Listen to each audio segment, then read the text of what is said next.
सभी आदरणीय मुख्यमंत्रीगण, आप सभी का अनेक महत्वपूर्ण बिंदु उठाने के लिए मैं विशेष रूप से धन्यवाद करता हूं। कोरोना के खिलाफ देश की लड़ाई को अब 1 साल से ज्यादा हो रहा है। इस दौरान भारत के लोगों ने कोरोना का जिस तरह मुकाबला किया है, उसका दुनिया में उदाहरण के रूप में चर्चा हो रही है। लोग उसको उदाहरण के रूप में प्रस्तुत करते हैं। आज भारत में 96% से ज्यादा केसेस रिकवर हो चुके हैं। फैटेलिटी रेट में भी भारत दुनिया के उन देशों की लिस्ट में है जहां ये रेट सबसे कम है। देश और दुनिया में कोरोना की स्थिति को सामने रखते हुए जो प्रेजेंटेशन यहां दिया गया, उससे भी कई अहम पहलू हमारे सामने आए हैं।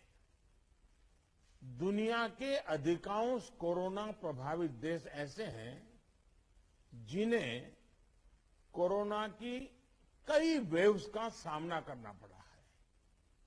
हमारे देश में भी कुछ राज्यों में केसेस कम होने के बाद अचानक से वृद्धि होने लगी है। आप सभी इन पर ध्यान दे रहे हैं, लेकिन फिर भी कुछ राज्यों का उल्लेख हुआ है, जैसे महाराष्ट्र है, पंजाब है।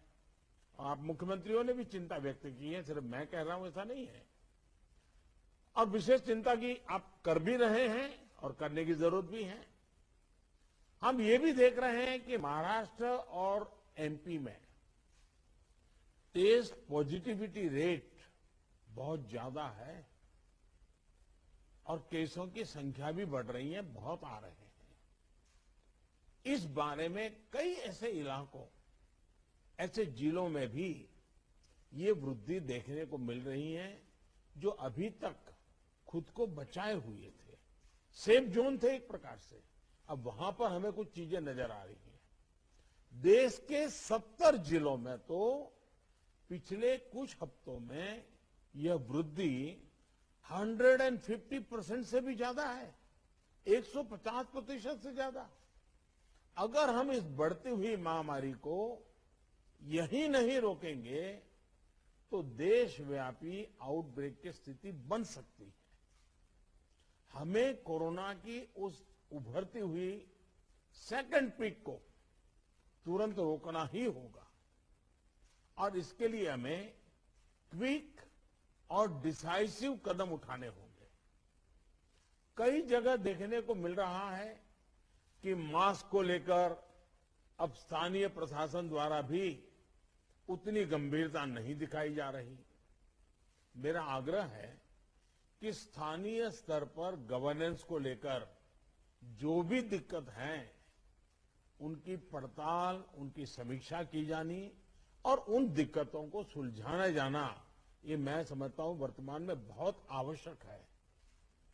ये मंथन का विषय है कि आखिर कुछ क्षेत्रों में ही टेस्टिंग कम क्यों हो रही है, क्यों ऐसे ही क्षेत्रों में टीकाकरण भी कम हो रहा है।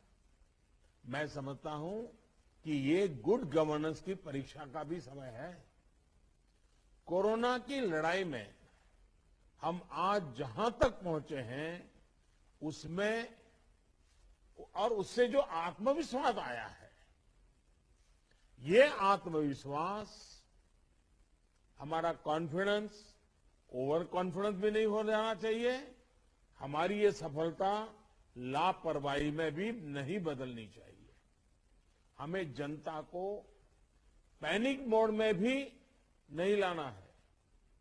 एक भय का साम्राज्य फैल जाए, ये भी स्थिति नहीं लानी है। और कुछ सावधानियां बरत करके, कुछ इनिशिएटिव लेकर के हमें जनता को परेशानी से मुक्ति भी दिलानी है।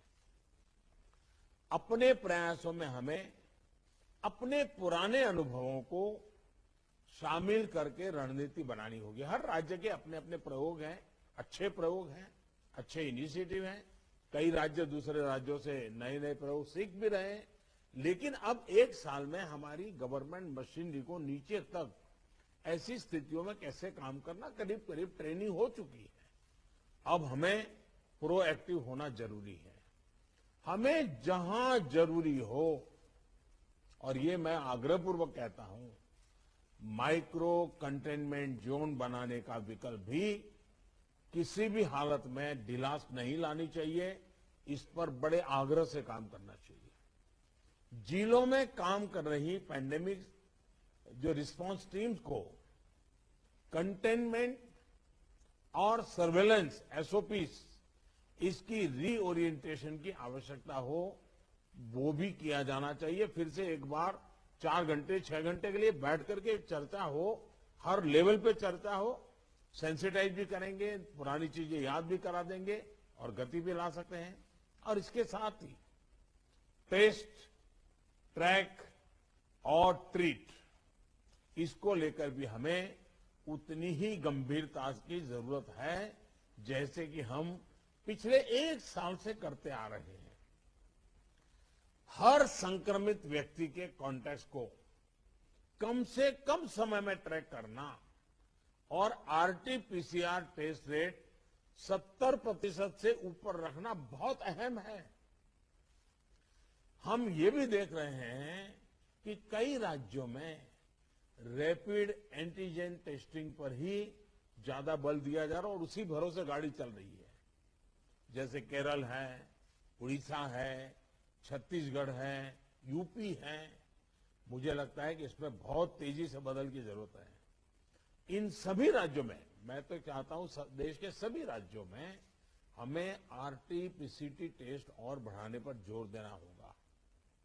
एक बात जो बहुत ध्यान देने वाली है वो ये कि इस बार हमारे टियर 2 और टियर 3 शहर जो शुरू में प्रभावित नहीं हुए थे, उनके आसपास के क्षेत्र प्रभावित ज्यादा हो रहे हैं। देखिए, इस लड़ाई में हम सफलतापूर्वक बच पाए हैं, उसका एक कारण था कि हम गांवों को इससे मुक्त रख पाए थे। लेकिन टियर 2, टियर 3 सिटी पहुंचा तो इसको गांव में जाने से देर नहीं लगेगी और गांवों को संभालना हमारी व्यवस्थाएं बहुत कम पड़ जाएगी। और इसलिए हमें छोटे शहरों में टेस्टिंग को बढ़ाना होगा। हमें छोटे शहरों में रेफरल सिस्टम और एम्बुलेंस नेटवर्क के ऊपर विशेष ध्यान देना होगा। प्रेजेंटेशन में ये भी बात हमारे सामने रखी गई कि अभी वायरस का स्प्रेड डिस्प्रेस्ड मैनर में हो रहा है। इसकी बहुत बड़ी वजह यह भी है कि अब पूरा देश ट्रैवल के लिए खुल चुका है। विदेशों से आने वाले लोगों की संख्या भी बढ़ी है। इसलिए आज हर एक केस के ट्रैवल की, उसके कॉन्टैक्ट के ट्रैवल की सूचना सभी राज्यों को आपस में भी साझा करना जरूरी है। आपस में जानकारी साझा करने के लिए किसी नए मैकेनिज्म की जरूरत लगती है तो उस पर भी विचार होना चाहिए। इसी तरह विदेश से आने वाले यात्रियों और उनके कॉन्टैक्ट्स के सर्वेलेंस के लिए एसओपी के पालन की जिम्मेदारी भी हमारी अब बढ़ गई है। अभी हमारे सामने कोरोना वायरस के न्यूटन्स को भी पहचाने और उनके प्रभावों का आकलन का भी एक प्रश्न है। आपके राज्यों में आपको वायरस के वेरिएंट का पता चलता रहे, इसके लिए भी जीनोम सैंपल भी टेस्टिंग के लिए भेजा जाना उतना ही अहम है। साथियों, वैक्सीन अभियान को लेकर कई साथियों ने अपनी बात रखी। निश्चित तौर पर इस लड़ाई में वैक्सीन अब 1 साल के बाद हमारे हाथ में एक हथियार आया है। ये प्रभावी हथियार है। देश में वैक्सीनेशन की गति लगातार बढ़ रही है। हम एक दिन में 30 लाख लोगों को वैक्सीन करने के आंकड़े को भी एक बार तो पार कर चुके हैं। लेकिन इसके साथ ही हमें वैक्सीन डोसेज वेस्ट होने की समस्या को बहुत गंभीरता से लेना चाहिए। तेलंगाना और आंध्र प्रदेश में 10% से ज्यादा वैक्सीन वेस्टेज है। यूपी में भी वैक्सीन वेस्टेज करीब करीब वैसा ही है।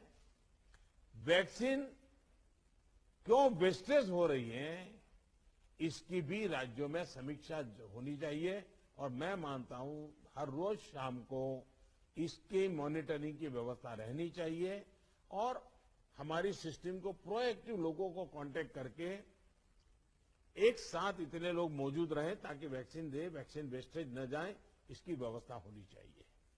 क्योंकि एक प्रकार से जितना परसेंटेज वेस्टेज होता है, हम किसी के अधिकार को बर्बाद कर रहे हैं। हम किसी के अधिकार को बर्बाद करने का हमें हक नहीं है। स्थानीय स्तर पर प्लानिंग और गवर्नेंस की जो भी कमियां हैं, उन्हें तुरंत सुधारा जाना चाहिए। वैक्सीन वेस्टेज जितनी रुकेगी, और मैं तो चाहूंगा राज्यों ने तो जीरो वेस्टेज के टारगेट से काम शुरू करना चाहिए। हमारे यहां वेस्टेज नहीं होने देंगे। एक बार कोशिश करेंगे तो इंप्रूवमेंट जरूर होगा। उतने ही ज्यादा हेल्थ वर्कर्स, फ्रंटलाइन वर्कर्स और दूसरे एलिजिबल लोगों को वैक्सीन की दोनों डोज पहुंचाने के हमारे प्रयास सफल होंगे। मुझे विश्वास है कि हमारे इन सामूहिक प्रयासों और रणनीतियों का अमल जल्दी ही हमें दिखाई देगा और उसका परिणाम भी नजर आएगा। अंत में मैं कुछ बिंदु फिर एक बार दोहराना चाहता हूं ताकि हम सभी इन विषयों पर ध्यान देते हुए आगे बढ़े। एक मंत्र जो हमें लगातार हम सबको कहना होगा, दवाई भी और कड़ाई भी। देखिए, दवाई मतलब बीमारी चली गई ऐसा नहीं। मान लीजिए किसी को जुकाम हुआ है, उसने दवाई ले ली, सब ली, लेकिन इसका मतलब ये नहीं है कि उसको ठंडी जगह पे बिना सुरक्षा के ऊनी कपड़े वगैरह पहने बिना वो चला जाए, बारिश में कहीं भीगने के लिए चला जाए। भाई ठीक है, तुमने दवाई ली है, लेकिन तुम्हें बाकी संभालना तो पड़ेगा ही पड़ेगा। ये हर हेल्थ का नियम है जी। ये कोई इस बीमारी के लिए नहीं है, ये हर बीमारी के लिए है जी। अगर हमें टाइफाइड हुआ, दवाई हो गई, सब हो गई, फिर भी डॉक्टर कहते हैं वे इन चीजों को नहीं खाना। ये वैसा ही है। और इसलिए मैं समझता हूं इतनी सामान्य बात लोगों को समझानी चाहिए। और इसलिए दवाई भी और कड़ाई भी, इस विषय में हम बार बार लोगों को आग्रह करें। दूसरा जो विषय मैंने कहा, आरटीपीसीआर टेस्ट को स्केल अप करना बहुत आवश्यक है ताकि नए केसेस की पहचान तुरंत हो सके।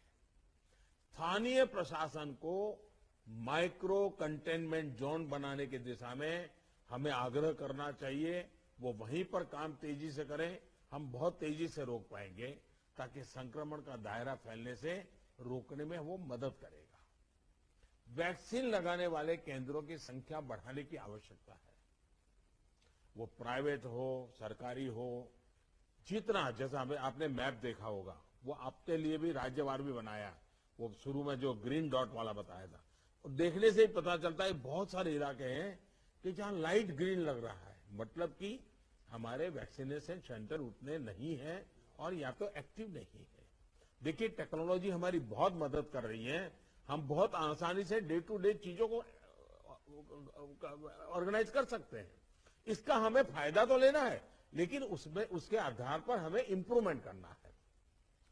हमारे जितने सेंटर्स प्रोएक्टिव होंगे, मिशन मोड में काम करेंगे, वेस्टेज भी कम होगा, संख्या भी बढ़ेगी और एक विश्वास तुरंत बढ़ेगा।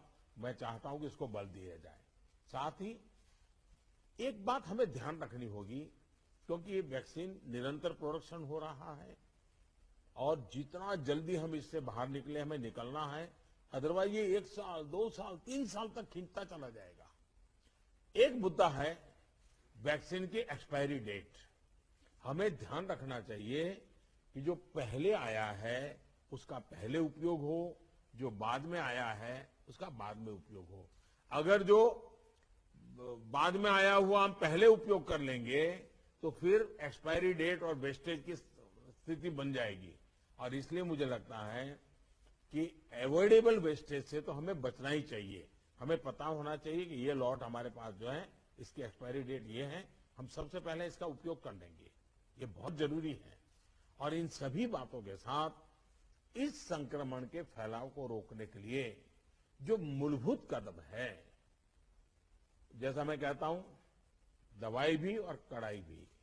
मास्क पहनना है, 2 गज की दूरी बनाए रखना है, साफ सफाई का ध्यान रखना है, पर्सनल हाइजीन हो या सोशल हाइजीन, पूरी तरह उसको बल देना पड़ेगा। ऐसे कई कदम जो पिछले 1 साल से हम करते आए हैं, फिर से एक बार उसको बल देने की जरूरत है, फिर से इस बार आग्रह करने की जरूरत है। उसमें हमें कड़ाई करनी पड़े तो करनी चाहिए। जैसे हमारे कैप्टन साहब कह रहे थे कि हम कल से एक बड़ा कड़ाई करने का मूवमेंट चला रहे हैं, अच्छी बात है। मुझे लगता है कि हम सब ने इस दिशा में हिम्मत के साथ करना पड़ेगा। मुझे विश्वास है कि इन विषयों पर लोगों की जागरूकता बनाए रखने में हमको सफलता मिलेगी। मैं फिर एक बार आपके सुझावों का लिए धन्यवाद करता हूं, और भी जो सुझाव है आप जरूर भेजिए। जो हॉस्पिटल के विषय में जो आज चर्चा निकली है, आप 2-4 घंटे में ही सारी जानकारी दे दीजिए, ताकि मैं शाम को 7-8 बजे के आसपास मेरे डिपार्टमेंट के लोगों के साथ रिव्यू करके इसमें से अगर कोई बॉटल नेक है तो उसको दूर करने के लिए कोई आवश्यक निर्णय करने होंगे तो हेल्थ मिनिस्ट्री तुरंत कर लेगी, और मैं भी उस पर ध्यान दूंगा। लेकिन मैं कहता हूं कि हम अब तक जो लड़ाई जीतते आए हैं, हम सबका सहयोग है, एक हमारा कोरोना वॉरियर का सहयोग है, उसके कारण हुआ है। जनता जनार्दन ने भी बहुत कोऑपरेट किया है जी। हमें जनता से जूझना नहीं पड़ा है। हम जो भी बात लेते गए, जनता ने विश्वास किया है, जनता ने साथ दिया है, और भारत विजयी हो रहा है 130 करोड़ देशवासियों की एक जागरूकता के कारण, 130 करोड़ देशवासियों के सहयोग के कारण, 130 करोड़ देशवासियों के कोऑपरेशन के कारण। हमें जितना जनता जनार्दन को इस विषय पर फिर से जोड़ पाए, फिर से विषय को बताएंगे, मुझे पक्का विश्वास है कि जो अभी बदलाव नजर आ रहा है, हम उस बदलाव को फिर से एक बार रोक पाएंगे, फिर से हम नीचे की तरफ ले जाएंगे, ऐसा मेरा पक्का विश्वास है। आप सबने बहुत मेहनत की है, आपके पास इसकी एक एक्सपर्टाइज टीम बन चुकी है। थोड़ा आप डेली 1 बार 2 बार पूछना शुरू कर दीजिए, सप्ताह में 1-2 बार मीटिंग लेना शुरू कर दीजिए, चीजें अपने आप गति पकड़ जाएगी। मैं फिर एक बार बहुत शॉर्ट नोटिस में आप सबको आज की मीटिंग मैंने ऑर्गेनाइज की, लेकिन फिर भी आपने समय निकाला और बहुत विस्तार से अपनी सारी जानकारियां दी। मैं आपका बहुत बहुत आभार व्यक्त करता हूं। धन्यवाद जी।